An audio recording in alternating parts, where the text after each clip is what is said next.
Hi, welcome to episode 17 of English to Telugu.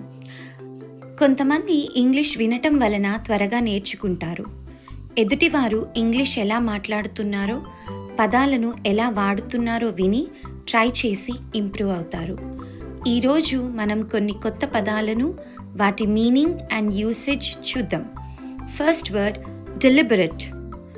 deliberate deliberate meaning ఉద్దేశపూర్వకంగా. Example, some people deliberately hurt others. కొంతమంది ఉద్దేశపూర్వకంగా ఇతరులను బాధ పెడతారు. Second word discriminate.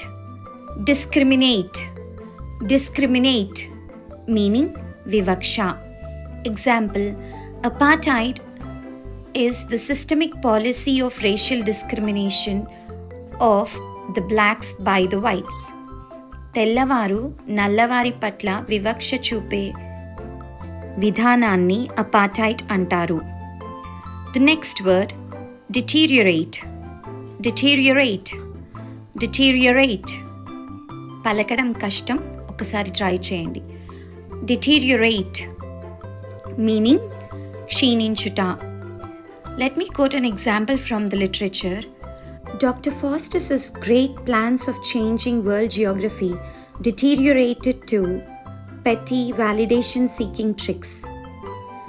Doctor Faustus యొక్క గొప్ప ప్రపంచ భూగోళాన్ని మార్చే ప్రణాళికలు చిన్న నిర్ధారణ ఆశించే ఉపాయాలకు క్షీణించాయి.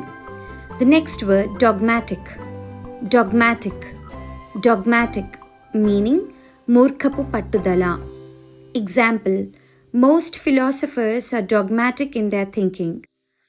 చాలామంది తత్వవేత్తలు వారి ఆలోచనలలో మూర్ఖపు పట్టుదల కలిగి ఉంటారు.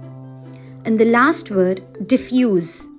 diffuse diffuse మీనింగ్ వ్యాప్తి చెందుట లేదా ప్రసరించుట. Opening curtains diffused the morning sunlight throughout the room. కర్టన్స్ను తెరవటం వలన ఉదయపు సూర్యకాంతి గది మొత్తం ప్రసరించింది అని అర్థం.